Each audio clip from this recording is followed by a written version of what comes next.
Hello दोस्तों, जय Shri Mahakal. Welcome to my channel nifty queen. दोस्तों अपन निफ्टी और बैंक निफ्टी की एनालिसिस करेंगे। इससे पहले अपन बात करेंगे कि कल अपन ने क्या एनालिसिस की थी। तो फ्रेंड्स, अपन ने बहुत ही सिंपल एनालिसिस की थी कि मार्केट अगर फ्लैट ओपन होती है तो मार्केट ने कहीं ना कहीं बुलिश क्लोजिंग दी है, मार्केट अपने को बुलिश दिखाई दे रही, तो अपन ने उसी पॉइंट ऑफ व्यू से एनालिसिस की थी। मैंने आपको बताया कि किस तरह से अपन एनालिसिस करते हैं। इंट्राडे का अपन ने चार्ट देखा। इंट्राडे के चार्ट में अपन को एक चीज़ कल दिखाई दे रही थी कि मार्केट ने क्या किया है, ओपनिंग नीचे दी है और नीचे से मार्केट ने क्या किया है, ऊपर की साइड क्लोजिंग दी है। तो कहीं ना कहीं अपन बुलिश रहेंगे। पिछले दिन मार्केट ने ओपनिंग ऊपर दी थी, क्लोजिंग नीचे दी थी, तो अपन कहीं ना कहीं बीयरिश थे। लेकिन कल अपने को मार्केट ने गलत साबित कर दिया था। आज अगर अपन देखेंगे तो अपना व्यू बिल्कुल सही था, लेकिन ट्रेड अपनी जो जहां पे बनी वहां से मार्केट ऊपर ज्यादा नहीं जा पाई, सस्टेन नहीं कर पाई।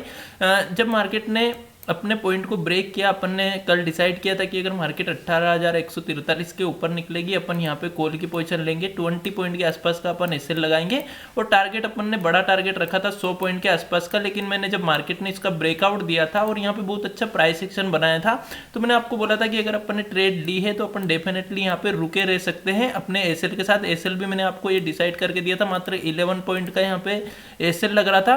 उसके बदले में मैंने टारगेट थोड़ा छोटा कर दिया था, लगभग 40 पॉइंट का टारगेट कर दिया था। 1:4 की ट्रेड ये अपनी बन रही थी। मार्केट ने थोड़ा सा अपने को टारगेट नहीं दिया, यहाँ से रिजेक्शन लेके वापस मार्केट यहाँ तक आई, फिर ऊपर जाने लगी। तो मैंने फिर क्या किया था, कोस्ट पे एसएल लगवा दिया था।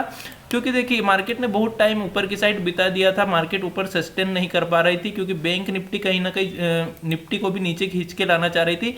बैंक निफ्टी बार बार ऊपर जा रही थी, फिर नीचे आ रही थी, फिर ऊपर जा रही थी, फिर नीचे जा रही थी। तो इसी कारण से निफ्टी भी उस ऊपर की साइड सस्टेन नहीं कर पा रही थी।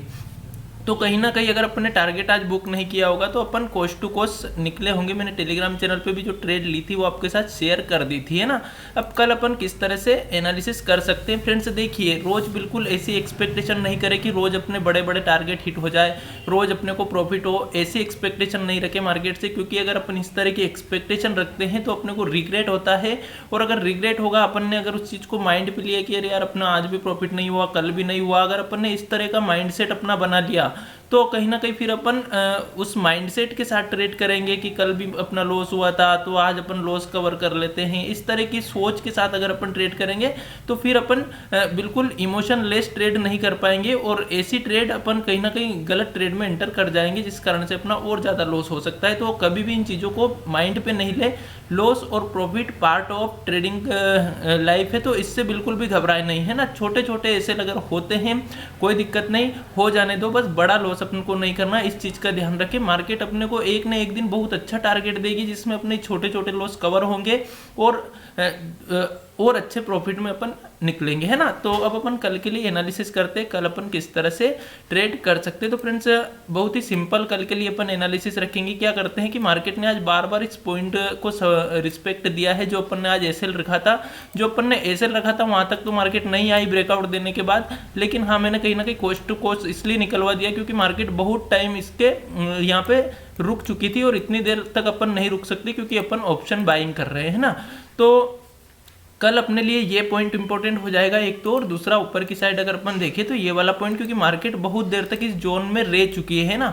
और कल एक्सपायरी का दिन है तो कल बहुत अच्छी ट्रेड अपनी बन सकती है अगर मार्केट फ्लैट ओपन हो जाती है। तो क्यों ट्रेड अपनी अच्छी बन सकती है, क्योंकि मार्केट कहीं ना कहीं इस जोन में रही है ना, एक जोन में रही है। अगर कल भी मार्केट फ्लैट ओपन होती है और थोड़ी देर इस जोन में और रुक जाती है ना, इस तरह से अगर जोन में रुक जाती है तो जिस भी साइड इस जोन को मार्केट ब्रेक करेगी अपन को बहुत अच्छा टारगेट एक मोमेंटम के साथ मिल सकता है। अगर ऊपर की साइड ब्रेक किया तो जो ऑप्शन सेलर है जिन्होंने कॉल सेल कर रखी है उनका ऐसे हिट होगा, इस कारण से ऊपर की साइड अच्छा मोमेंट आ सकता है। और अगर नीचे की साइड इसने ब्रेक किया तो नीचे की साइड भी बहुत अच्छा मोमेंटम अपने को आ सकता है कल के दिन, ठीक है। तो किस तरह से अपन ट्रेड करेंगे, अगर मार्केट कल फ्लैट ओपन हो जाती है बहुत अच्छी बात है। अगर 18,184 को मार्केट ब्रेक करती है अपन यहाँ पे कॉल की पोजीशन लेंगे। अपना यहाँ पे 18,163 का एसएल रहेगा, ठीक है। इसी जो क्लोजिंग पॉइंट है आज का उसका अपन एसएल रखेंगे। और कल के लिए जो अपना टारगेट रहेगा वो अपन थोड़ा सा बड़ी टाइम फ्रेम पे देख लेते हैं कहां तक का अपन टारगेट रखेंगे। तो टारगेट अपन रखेंगे 18,249 तक का अपन ऊपर की साइड टारगेट रखेंगे। बहुत ही सिंपल ट्रेड ये रहनी चाहिए कल अगर अपन को ट्रेड मिलती है फ्लैट ओपन होने के बाद। तो अगर नीचे की साइड मार्केट आती है और 18,132 के नीचे निकलती है तो अपन कहीं ना कहीं पुट की पोजीशन लेंगे। अपना जो टारगेट रहेगा वो कहां तक का अपन रख सकते हैं, तो इसको अपन 5 मिनट के टाइम फ्रेम पे क्लियर कर लेते हैं कहाँ पे अपना अच्छा स्विंग बना हुआ दिखाई दे रहा है, तो अपन टारगेट थोड़े बड़े रख सकते हैं नीचे की साइड 18,032 तक का, मतलब नीचे की साइड अपन लगभग 100 पॉइंट तक का टारगेट रख सकते हैं, ठीक है। लेकिन हमेशा ध्यान रखें फ्रेंड्स, अगर अपन 20 पॉइंट का एसएल लगा रहे हैं और 80 पॉइंट का प्रॉफिट अपन को मिल रहा है, तो फिर अपन को वो पोजीशन कभी भी लॉस में नहीं जाने देना है। या तो अपने को 80 पॉइंट का मिलने के बाद हाफ प्रॉफिट बुक कर लेना है, और अगर अपन बिल्कुल एक ही लॉट में एक ही क्वांटिटी में ट्रेड कर रहे हैं तो अपन वहाँ पे फुल क्वांटिटी भी मतलब फुल प्रॉफिट भी यहाँ पे बुक कर सकते हैं ना।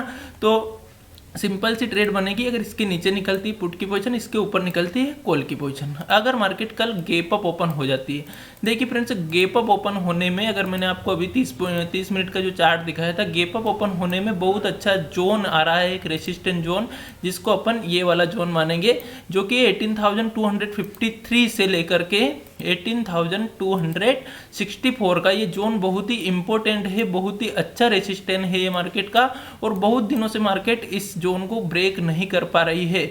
तो गैप अप ओपन होते से ही अगर मार्केट यहाँ पे अपन को मिल जाती है, अपन बिल्कुल छोटा ऐसे लगा के, देखिए ये ट्रेड में क्यों बता रहा हूँ, क्योंकि यहाँ पे बहुत ही छोटा स्टॉप लॉस बनेगा अपना। मान लीजिए मार्केट 18,253 या 64 के पास इस जोन में कहीं पे मिल जाती है, अपन मात्र 10 पॉइंट का एसएल लगा करके यहाँ पे पुट की पोजीशन ट्राई कर सकते हैं। अगर 10 पॉइंट का एसएल भी अपना हिट नहीं होता है तो 18,163 तक का अपन नीचे की साइड टारगेट रखेंगे, ठीक है।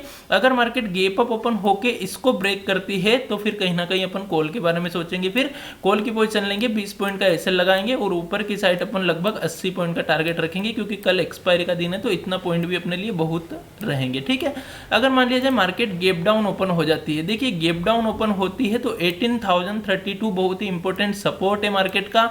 अगर इस पॉइंट के पास में मिलती है, अपन कहीं ना कहीं कॉल के बारे में सोचेंगे, अपन यहाँ पे कॉल की पोजीशन ले सकते हैं, बिल्कुल छोटा एसएल यहाँ पे अपन लगाएंगे 10 पॉइंट का।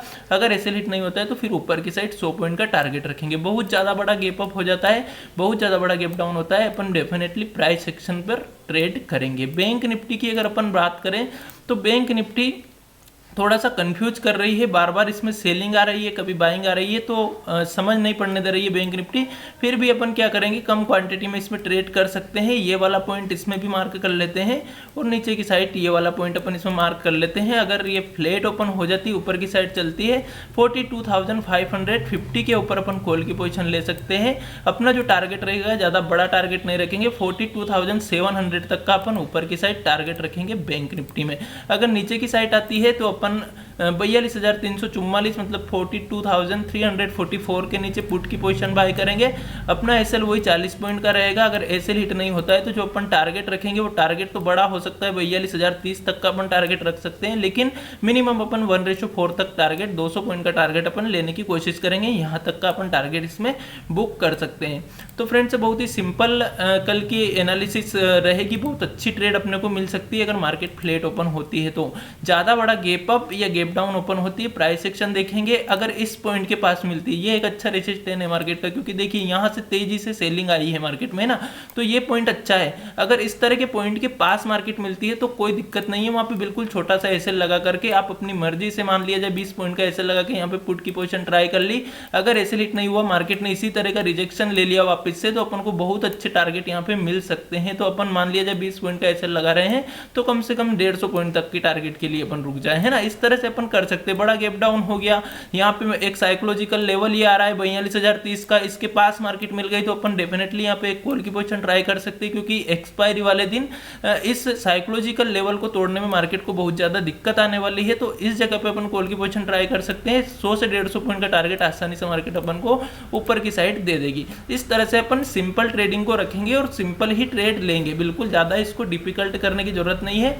अगर ज्यादा बड़ा गैप अप गैप डाउन होता है, प्राइस एक्शन देख के अपन ट्रेड करेंगे। Thank you so much friends, आज का वीडियो छोटे रखते हैं, मिलते हैं कल की वीडियो में। Thank you so much.